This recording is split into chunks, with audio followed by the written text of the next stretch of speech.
অনেকেই কুরবানি দিবেন, কুরবানি পশু জবাইয়ের সময় যদি এই ভুলটি করেন তাহলে আপনার কুরবানি বাতিল হয়ে যাবে, আপনার এই পশুর গোশত খাওয়া হারাম হয়ে যাবে। খুবই সাবধান। অনেকেই জবাইয়ের সময় তাড়াহুড়া করার কারণে এই ভুলটি করে থাকে।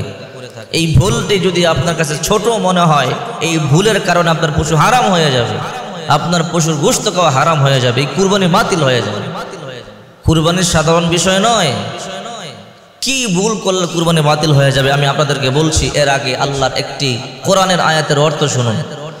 সূরা সাফফাতের 102 নম্বর আয়াত, আল্লাহ পাক রব্বুল আলামিন বলেন, ফালাম্মা বালাগা মাহুস সা'য়া ক্বালা ইয়া বুনাইয়া ইন্নী আরা ফিল মানামি আন্নী আযবাহুকা ফানজুর মাযা তারা قال يا أبت افعل ما تؤمر ستجدني إن شاء الله من الصابرين। ইব্রাহিম আলাইহিস সালাম তার সন্তান ইসমাঈলকে বলে, বাবা আমি স্বপ্ন দেখেছি তোমাকে কুরবানি করিতেছি, জবাই করিতেছি, তোমার মতামত কি আমাকে জানাও। ইসমাঈল বলে, قال يا أبت افعل ما تؤمر, ও বাবা আপনি যা স্বপ্নে আদেশিত হয়েছেন তা করে ফেলুন। قال يا أبت افعل ما تؤمر ستجدني إن شاء الله من الصابرين, ইনশাআল্লাহ আমাকে সবরকারীদের অন্তর্ভুক্ত পাবেন। চিন্তা করেন, আল্লাহ স্বপ্ন দেখায়, ও ইব্রাহিম তোমার প্রিয় বস্তু কুরবানি করো। ইব্রাহিম পয়গম্বর মনে মনে ভাবে আমার প্রিয় বস্তু আবার কি? এবার ওট কুরবানি করলেন, কবুল হলো না। আল্লাহ বলে তোমার প্রিয় বস্তু। দ্বিতীয় দিন ওট কুরবানি করলেন, কবুল হলো না। আল্লাহ বলে তোমার আরো প্রিয় বস্তু।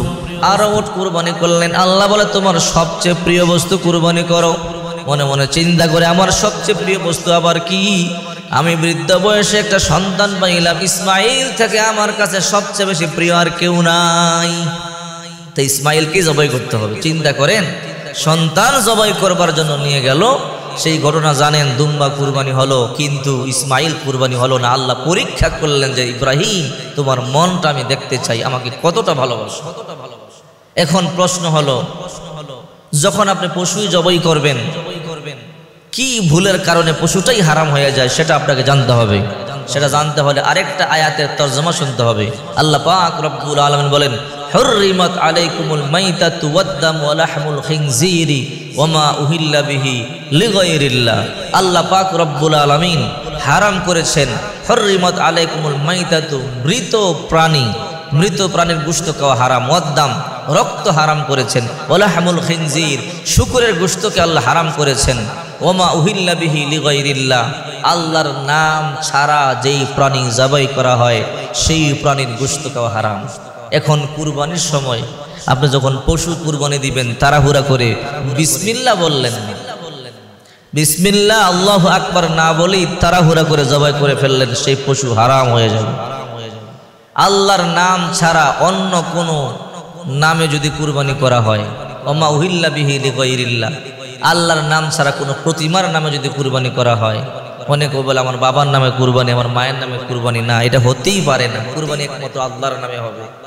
হ্যাঁ, আমার বাবার পক্ষ থেকে হবে, মায়ের পক্ষ থেকে হবে, তাহলে কুরবানি হবে, নতুবা কুরবানি বাতিল হয়ে যাবে। এই জন্য খুবই সাবধান, যখন আপনি কুরবানি করবেন অবশ্যই কুরবানির সময় বিসমিল্লাহি আল্লাহু আকবার বলতে ভুলবেন না। বিসমিল্লাহি আল্লাহু আকবার বলে কুরবানি দিবেন, নতুবা আপনার কুরবানি বাতিল হয়ে যাবে। এই জন্য আল্লাহ পাক রব্বুল আলামিন বলেন, লা ইয়ানালাল্লাহা লুহুমুহা ওয়ালা দিমাউহা ওয়ালাকিন ইয়ানালুহুত তাকওয়া মিনকুম। কুরবানির পশুর রক্ত গোশতগুলো আল্লাহর দরবারে পৌঁছে না, ওয়ালাকিন ইয়ানালুহুত তাকওয়া মিনকুম, পৌঁছে অন্তরের জজবা, অন্তরে কি আছে, অন্তরের কথাটাই আল্লাহর কাছে পৌঁছে, অন্তরের নিয়তটা পৌঁছে। অনেকে গোশত খাওয়ার জন্য কুরবানি দেয়, অনেকে লোক দেখাইবার জন্য কুরবানি দেয়, এগুলো আল্লাহর দরবারে পৌঁছে, তাদের কুরবানি কোনোদিন আল্লাহর দরবারে কবুল হবে না। ওয়ালি কুল্লি উম্মাতিন জাআলনা মানসাকাল লিয়াযকুরু ইসমাল্লাহ আলা মা রাযাকাহুম মিন বাহিমাতিল আনআম। আমরা মনে করি শুধু আমাদের উপরেই কুরবানি ওয়াজিব করা হয়েছে, না, এই পৃথিবীর মধ্যে যত নবী রাসূল ছিল প্রত্যেক নবী রাসূলের উম্মতের উপরে আল্লাহ তাআলা এই কুরবানিকে ওয়াজিব করেছিলেন। ইব্রাহিম নবী বলেন, ইসমাইল নবী বলেন, মুসা নবী বলেন, ঈসা নবী বলেন, যত নবী রসুল আছে সব নবী রসুলদের উম্মতের উপরে কি ছিল? এই কুরবানি ওয়াজিব ছিল। শুধু আমাদের উপরে না, এই আদম থেকে শুরু হয়েছে। বাবা আদমের সন্তান হাবিল কাবিলের থেকে কুরবানি শুরু হয়েছে পৃথিবীতে। এই কুরবানি চলছে, কিয়ামত পর্যন্ত চলবে। অনেকেই এই কুরবানি দিতে চায় না।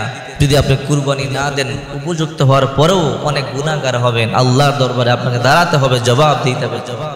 এই জন্য আসুন কুরআন সুন্নাহ মোতাবেক আমরা চলি, রাসূল করিম সাল্লাল্লাহু আলাইহি সাল্লামের হাদিস মেনে চলি, তাহলে আমাদের জীবন সুন্দর হয়ে যাবে। আমরা সুন্দরভাবে আমাদের জীবনকে পরিচালনা